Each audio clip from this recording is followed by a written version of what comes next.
اللہ رب العزت کے لیے جس رب العالمین نے ہمیں اس جمعہ کے موقع پہ جمع ہونے کی توفیق عطا فرمائی اور بے شمار درود و سلام کی بارش ہو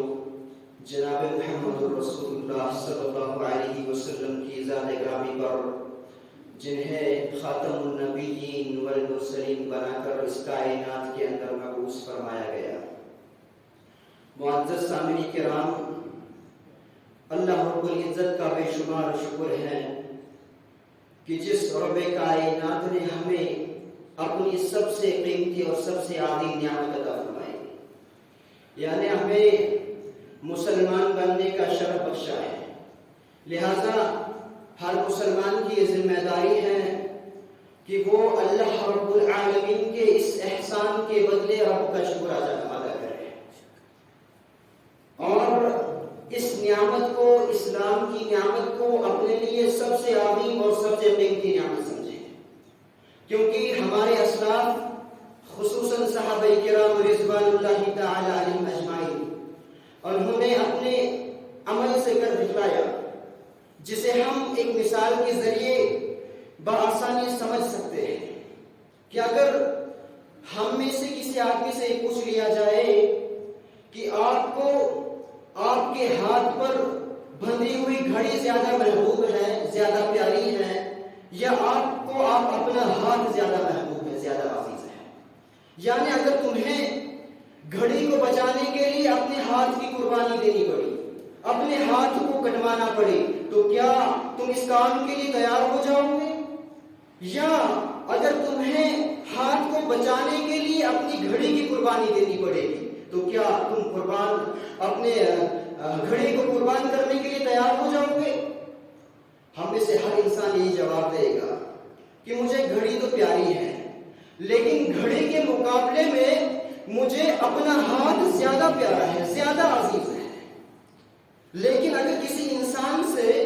یہ پوچھا جائے کہ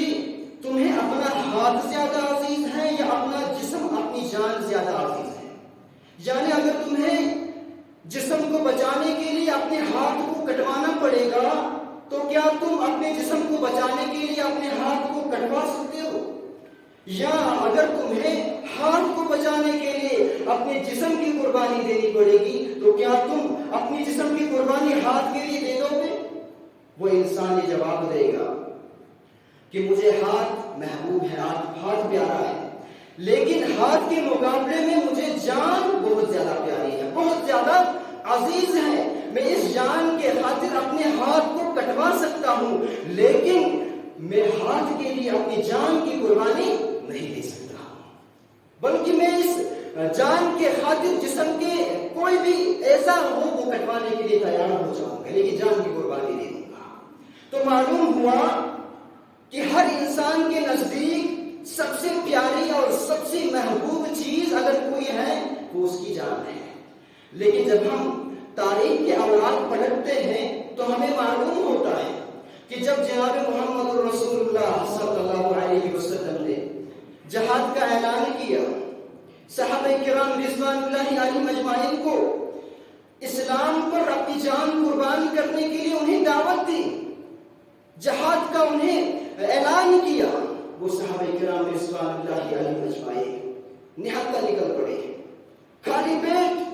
پھٹے پرانے کپڑوں میں کی حالت میں جنگ کی طرف نکل پڑے اور اس اسلام کے خاطر اپنی جان کو قربان کر دیا، اور پھر بھی یہی سمجھتے رہے کہ جان دی ہوئی اسی کی تھی، جان دی ہوئی اسی کی تھی، حق تو یہ ہے کہ حق ادا نہ ہوا۔ اسلام پر جان قربان کرنے کے باوجود یہی سمجھتے رہے کہ ہم نے پھر بھی حق ادا نہ کیا۔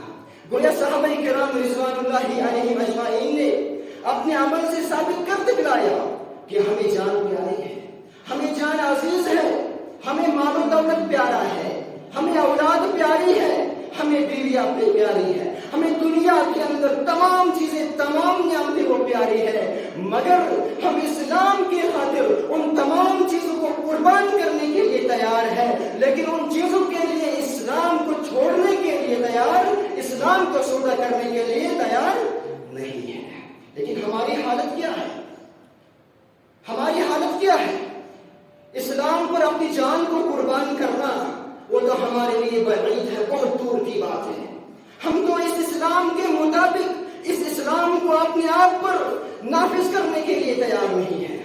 ہم تو اس اسلام کو، ہم تو رب کے احکامات کو اپنے گھر کے اندر، اپنے سماج کے اندر، اپنی سوسائٹی کے اندر، اپنے معاشرے کے اندر نافذ کرنے کے لیے تیار نہیں ہے، نافذ کرنے کے لیے، لاگو کرنے کے لیے اس اسلام کو تیار نہیں ہے۔ انہوں نے تو اپنی جان کی قربانی دے دی، لیکن ہم اس اسلام کو اپنے اوپر نافذ کرنے کے لیے تیار نہیں ہے۔ مثلا اس مسلمان کو رب کائنات نے قرآن کریم کے اندر سب سے پہلا حکم جو دیا ہے وہ یہ ہے کہ وَاعْبُدُوا اللَّهَ وَلَا تُشْرِكُوا بِهِ شَيْئًا، کہ لوگوں ایک رب کی عبادت کرنا، وَلَا تُشْرِكُوا بِهِ شَيْئًا، اس رب العالمین کے ساتھ کسی چیز کو شریک نہ کرنا، ایک رب کی بندگی کرنا۔ نماز ایک رب کے لیے ہونی چاہیے، زکوٰۃ ایک رب کے لیے ہونی چاہیے، روزے ایک رب کے لیے ہونی چاہیے، حج ایک رب کے لیے ہونا چاہیے، صدقہ و خیرات، ذکر و اذکار، نذر و نیاز ایک رب کے لیے ہونا چاہیے۔ مشکل کشا رب کو ماننا ہے، حاجت روا رب کو ماننا ہے، دستگیر غریب نواز رب کو ماننا ہے، اولاد رب سے مانگنی ہے، رزق رب سے مانگنا ہے، توکل رب پر رکھنا ہے، خوف رب کا رکھنا ہے، سجدہ رب کو کرنا ہے، رکوع رب کو کرنا ہے۔ لیکن اس حکم کے باوجود ہم جب اپنے معاشرے کے اندر دیکھتے ہیں، مسلمانوں کی اکثریت شرک کے اندر مبتلا ہے، شرک کے اندر ملوث ہے۔ لوگ نام نہاد مسلمان قبروں کا طواف کرتے ہیں، قبروں پر جا کر قبروں کا سجدہ کرتے ہیں، قبروں سے مانگتے ہیں، قبر والوں سے اولاد کا سوال کرتے ہیں، قبر والوں کو مشکل کشا حاجت روا سمجھتے ہیں، قبر والوں سے رزق طلب کرتے ہیں۔ سامنے کرام، کس قدر یہ انسان گر چکا ہے کہ جو اختیارات رب العالمین کے ہیں، ان اختیارات کو اسلام نہاد مسلمان نے اللہ کی مخلوق کو دے دیا ہے۔ جس مخلوق کو رب کائنات نے پیدا فرمایا ہے، اسی مخلوق کو رب کے برابر قرار دیا ہے، چاہے وہ انبیاء کرام ہوں، چاہے وہ بزرگان دین ہوں، چاہے وہ اولیاء کرام ہوں۔ مگر یاد رکھنا، جس انسان کے دل کے اندر ذرا برابر بھی شریک ہوگا، جس انسان کے دل کے اندر ذرا برابر بھی شریک ہوگا، اس کی کوئی بھی عبادت، کوئی بھی نماز، کوئی بھی عبادت ہو، نہ نماز اس کی قبول ہے، نہ روزہ اس کے قبول ہے، نہ زکوٰۃ اس کی قبول ہے، نہ ذکر و اذکار، کوئی بھی عبادت قبول نہیں ہے۔ کیونکہ رب کائنات فرماتے ہیں وَمَن يُشْرِكْ بِاللَّهِ، کہ جو رب العالمین کے ساتھ شریک کرتا ہے، یعنی جو اختیارات رب العالمین کی ذات کے ساتھ مخصوص ہیں، ان اختیارات کو کسی اور کو دے دیتا ہے، چاہے وہ پیغمبروں کو دے، چاہے وہ بزرگان دین کو دے۔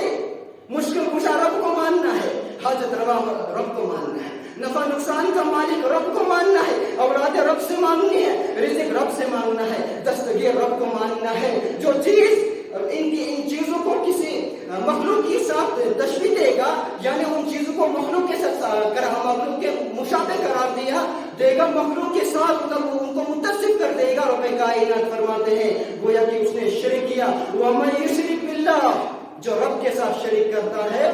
اللہ رب العالمین اس پر جنت کو حرام کر دیتے ہیں۔ وَمَن يُشْرِكْ بِاللَّهِ فَقَدْ حَرَّمَ اللَّهُ عَلَيْهِ الْجَنَّةَ وَمَأْوَاهُ النَّارُ، کہ جو رب کائنات کے ساتھ شریک کرتا ہے، وہ رب العالمین اس پر جنت کو حرام قرار دیتا ہے اور اس کا ٹھکانہ دوزخ و جہنم ہے۔ یہ پہلا حکم رب کا ہے۔ دوسرا حکم رب کائنات نے اس مسلمان کو یہ دیا ہے کہ وہ اقیموا الصلاۃ، توحید قبول کرنے کے بعد 5 نمازوں کی حفاظت کرنا، نمازوں کی پابندی کرنا، 5 نمازوں کو حفاظت کے ساتھ ادا کرنا۔ لیکن جب ہم اپنے معاشرے کے اندر دیکھتے ہیں، اپنے گھر کے اندر دیکھتے ہیں، مسلمانوں کی اکثریت بے نمازی نظر آ رہی ہے۔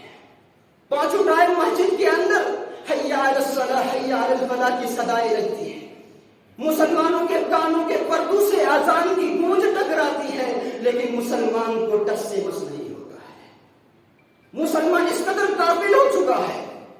اس قدر بے لاپرواہ ہو چکا ہے، اسے کوئی رب کا خوف نہیں ہے، اور دنیا کے نشے کے اندر اس قدر مدہوش ہو چکا ہے، اسے اپنی زندگی کا جو بنیادی مقصد ہے، اصل مقصد ہے، اس مقصد کو بھول چکا ہے۔ مسلمان کو رب کائنات نے اپنی عبادت کے لیے دنیا کے اندر بھیجا تھا، لیکن مسلمان اسی عبادت کے فریضے کو انجام دینے سے غافل ہے۔ مسلمان نماز کو قائم نہیں کرتا ہے، اللہ کی عبادت سے غافل ہے، صرف دنیا کے نشے میں مدہوش ہے، دنیا کے کمانے کے پیچھے لگا ہوا ہے، آخرت کی کوئی فکر نہیں، رب کے دربار میں کھڑا ہونا ہے اس دن کی کوئی فکر نہیں ہے۔ اسی طرح رب کائنات نے شراب کو حرام قرار دیا ہے، مسلمان شراب پی رہے ہیں، مسلمان شراب کے نشے میں مدہوش ہے۔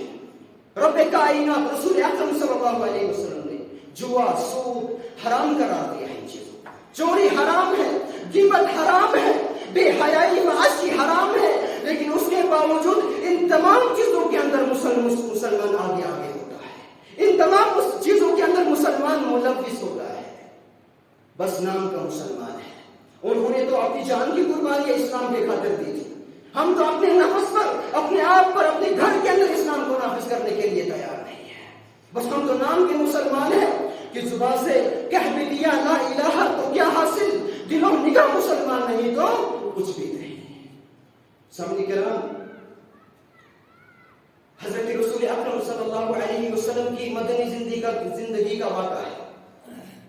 کہ رسول کریم صلی اللہ علیہ وسلم نے ایک بار صحابہ کرام کو جہاد کرنے کا حکم صادر فرمایا۔ مدینہ منورہ کے اندر ایک گھر ایسا تھا جس میں باپ اور ایک بیٹا تھا، باپ اور ایک بیٹا تھا، اور دونوں وہ جہاد کے اندر شریک ہونا چاہتے تھے۔ نبی علیہ الصلوۃ والسلام نے فرمایا کہ تم میں سے ایک جہاد کے لیے آؤ، ایک جہاد کے اندر شریک ہو جاؤ، اور ایک انسان اپنے گھر کے اندر رہ کر گھر کا کام کاج کو دیکھے، بال بچوں کا خیال رکھے۔ لیکن دونوں نے پھر اصرار کیا کہ ہم دونوں اسلام کے خاطر جان کو قربان کر دیں گے، لیکن نبی علیہ الصلوۃ والسلام نے پھر قرعہ اندازی کا حکم صادر فرمایا کہ قرعہ اندازی میں جس کا نام نکلے گا اس انسان کو جہاد کے اندر شریک ہونے دیا جائے گا، اور جس کا نام نہیں نکلے گا وہ گھر کے اندر رہے گا۔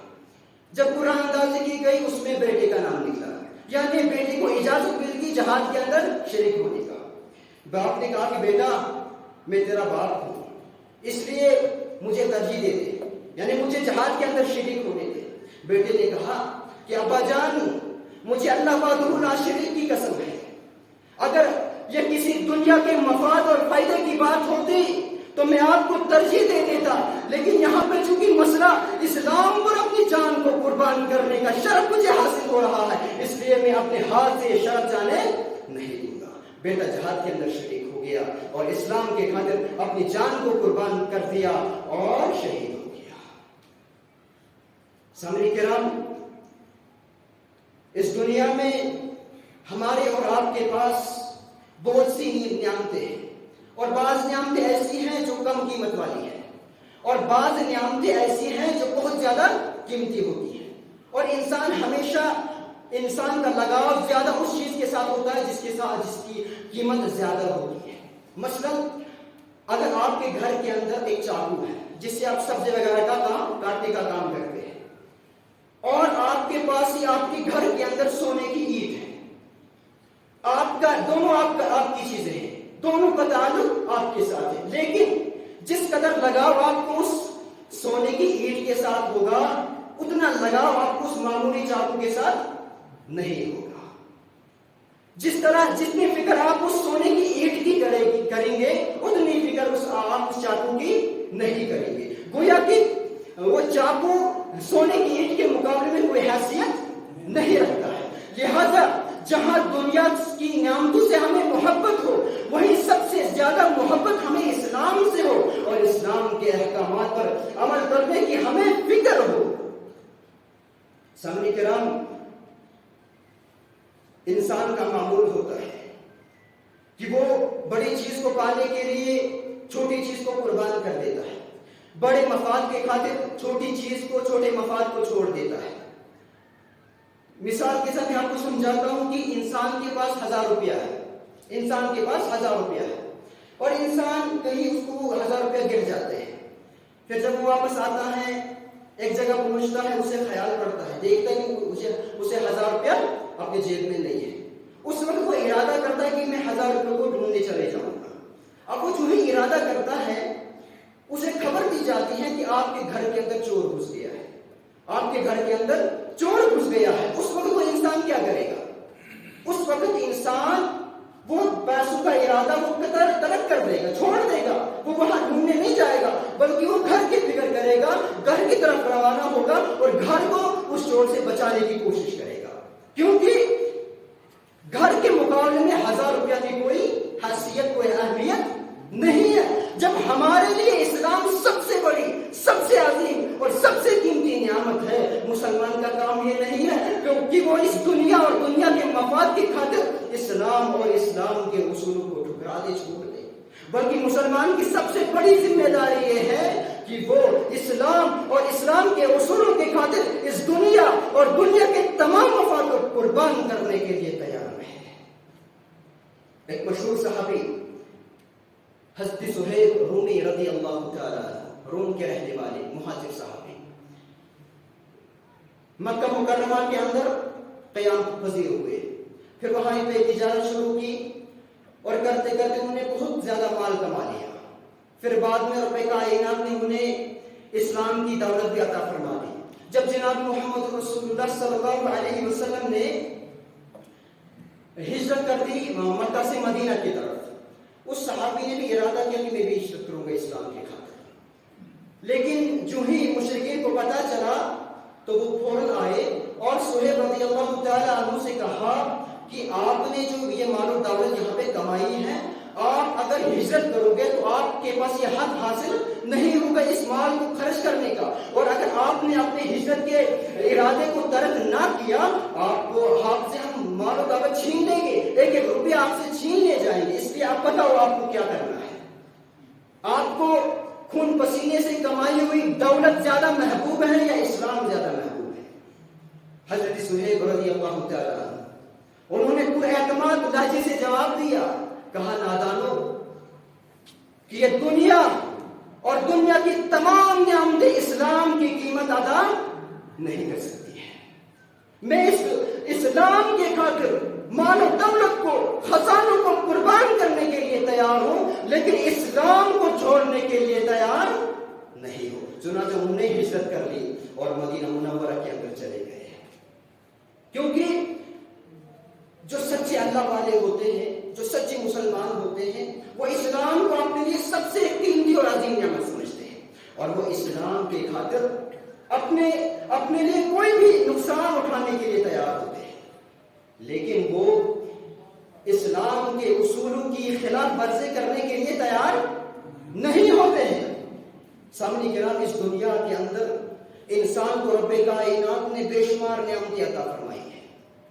بے شمار چیزیں عطا فرمائی ہیں، اور جو کچھ انسان کے پاس ہے وہ رب العالمین کا دیا ہوا ہے، عطا کرتا ہے۔ انسان چاروں طرف سے نعمتوں سے گھرا ہوا ہے۔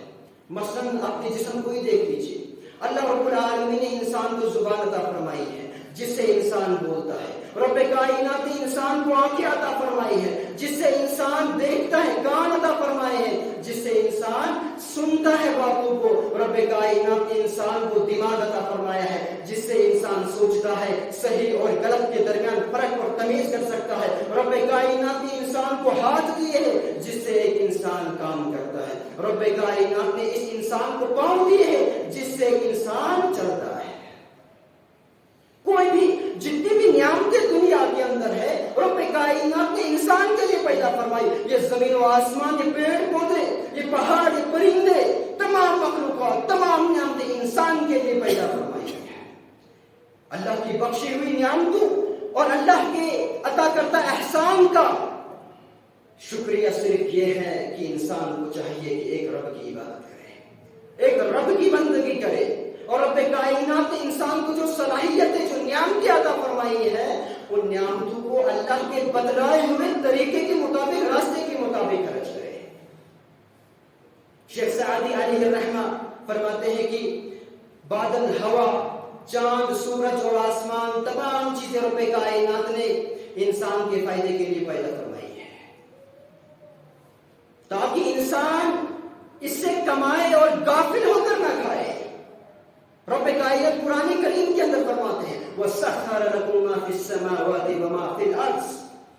فِي الْأَرْضِ جَمِيعًا، کہ رب کائنات نے زمین و آسمان کے اندر جتنی بھی نعمتیں ہیں، جتنی بھی چیزیں انسانوں کو تمہارے لیے پیدا فرمائی ہے، تمہارے مفاد کے خاطر پیدا فرمائی رب کائنات نے، تمہارے منفعت کے خاطر، تمہارے خدمت کے خاطر رب کائنات نے ان تمام چیزوں کو پیدا فرمایا ہے. اور اس لیے یہ بات انسان کے خلاف ہوگی کہ اب انسان اسے رب کی عبادت چھوڑ دے. یہ بات انصاف کے خلاف ہوگی. جس رب نے انسان کو بے شمار نعمتیں عطا فرمائی ہے، اب انسان اسی رب کی عبادت، اسی رب کی بندگی چھوڑ دے، اس رب کا نافرمان بن جائے. یہ انسان کے مطابق نہیں ہے. سامعین کرام، انسانی زندگی کا ایک مسلمہ اصول ہے کہ احکامات کا دار و مدار حکم پر ہوتا ہے. مثلا حکومت کوئی قانون بناتی ہے، حکومت کوئی قانون نافذ کرتی ہے، عوام کے لیے ضروری ہوتا ہے کہ اس قانون کے مطابق عمل کرے، اس قانون کو اپنائے. عوام کی ذمہ داری نہیں کہ وہ دیکھے اس قانون کے اندر کیا حکمت ہے، کیا علت ہے، پھر مانی کہ نہیں. ان کے لیے ضروری ہے وہ اس قانون کو فالو کرے. مثلا حکومت نے ایک قانون بنایا ہے کہ جہاں پہ سگنل لگا ہوگا روڈ کے اندر، وہاں کے جو گاڑیاں ہیں انہیں اس سگنل کی تابع داری کرنی ہوگی، سگنل کے احکامات کے مطابق عمل کرنا ہوگا. کہ جب ریڈ سگنل جلا ہوا ہوگا اس وقت گاڑی کو روک دینا ہے، جب گرین سگنل جلا ہوا ہوگا اس وقت گاڑی کو چلانا ہے. اب اگر کوئی انسان اس سگنل کی مخالفت کرتا ہے، خلاف ورزی کرتا ہے، حکومت نے اس کے لیے سزا رکھی ہے، چالان رکھا ہے، وغیرہ وغیرہ. کیونکہ انسان کو یہ ڈھونڈنا نہیں ہے کہ مجھے اس کے اندر کیا حکمت ملتی ہے، کیا مفاد ملتا ہے، پھر جا کے میں عمل کروں گا، نہیں، بلکہ اسے حکومت کے بتائے ہوئے قانون پر ضروری عمل کرنا ہوگا. اگر کوئی شخص یہ دیکھتا ہے کہ روڈ خالی ہے، دونوں سائڈ سے خالی ہے، سگنل جل رہا ہے، ریڈ لائٹ جل رہی ہے، اب وہ اپنی گاڑی کو چلا لیتا ہے، گاڑی کو چلا لیتا ہے، کوئی نقصان نہیں ہوتا ہے، کوئی حادثہ نہیں ہوتا ہے، لیکن اس قانون کی خلاف ورزی کرنے کی وجہ سے اس کو سزا ملے گی، وہ مجرم قرار پاتا ہے حکومت کی نظر میں، اس پر چالان پڑے گا. بس یہی معاملہ احکامات الہی کا ہے کہ ہر وہ شخص جس نے جناب محمد رسول اللہ صلی اللہ علیہ وسلم کی رسالت کو مانا ہے، جس نے رب العالمین کی وحدانیت کی گواہی دی ہے، اس کے لیے ضروری ہے کہ وہ رب کائنات اور رسول اکرم صلی اللہ علیہ وسلم کے احکامات کو بلا چون چرا کے مانے. جس انسان نے جناب محمد رسول اللہ کی رسالت کو تسلیم کیا ہے، اللہ کی معبودیت، اللہ کی وحدانیت کو مانا ہے، اس پر یہ فرض ہے، ضروری ہے کہ وہ بلا ہچکچاہٹ کے اللہ اور اس کے رسول کے احکامات پر عمل کرے. یہی وجہ ہے قرآن کریم کے اندر ہمیں ایسے بے شمار ایسے مسائل نظر آتے ہیں کہ جن کے اندر رب کائنات نے اللہ کی وحدانیت کو بیان فرمایا ہے، انبیاء کرام کی حقانیت کو بیان فرمایا ہے، رسول اکرم کی رسالت کو بیان فرمایا ہے، اسی طرح سزا جزا وغیرہ کا بیان فرمایا ہے. جب ایک انسان ان چیزوں کو مان کر مسلمان بنتا ہے، جب ایک انسان ان چیزوں کو مان کر مسلمان بنتا ہے، گویا کہ وہ اپنی تمام خواہشات کو، اپنے تمام اختیارات کو قلعدم قرار دیتا ہے اور اپنے لیے اللہ اور اس کے رسول صلی اللہ علیہ وسلم کی اطاعت و فرما برداری کو قبول فرما دیتا ہے. اس کے خواہشات کی کوئی حیثیت باقی نہیں رہتی. وہ اپنی خواہشات کو دین کے تابع قرار دیتا ہے. رب کائنات فرماتے ہیں وَمَا كَانَ لِمُؤْمِنٍ وَلَا مُؤْمِنَةٍ إِذَا قَضَى اللَّهُ وَرَسُولُهُ أَمْرًا أَن يَكُونَ لَهُمُ الْخِيَرَةُ مِنْ أَمْرِهِمْ وَمَن يَعْصِ اللَّهَ وَرَسُولَهُ فَقَدْ ضَلَّ ضَلَالًا مُبِينًا. رب کائنات فرماتے ہیں کہ جب اللہ رب العالمین اور اس کا رسول صلی اللہ علیہ وسلم کسی کام کا حکم دے دے، کسی کام کا فیصلہ فرما لے، پھر کسی مومن مرد اور مومنہ عورت کے پاس کوئی اختیار باقی نہیں رہتا ہے کہ وہ اللہ کے حکم کو ٹھکرا سکے، اللہ کے حکم کے خلاف ورزی کر سکے، اللہ اور اس کے رسول صلی اللہ علیہ وسلم کے فیصلوں کو بدل سکے. کسی کے پاس کوئی اختیار نہیں رہتا ہے. وَمَن يَعْصِ اللَّهَ وَرَسُولَهُ فَقَدْ ضَلَّ ضَلَالًا مُبِينًا. اور جو اللہ اور اس کے رسول کی نافرمانی کرتا ہے وہ کھلا گمراہ ہو جاتا ہے. لہذا مسلمانوں، ہر انسان کی کامرانی اسی میں ہے کہ وہ اللہ اور اس کے رسول صلی اللہ علیہ وسلم کے فیصلوں کو تسلیم کر لے،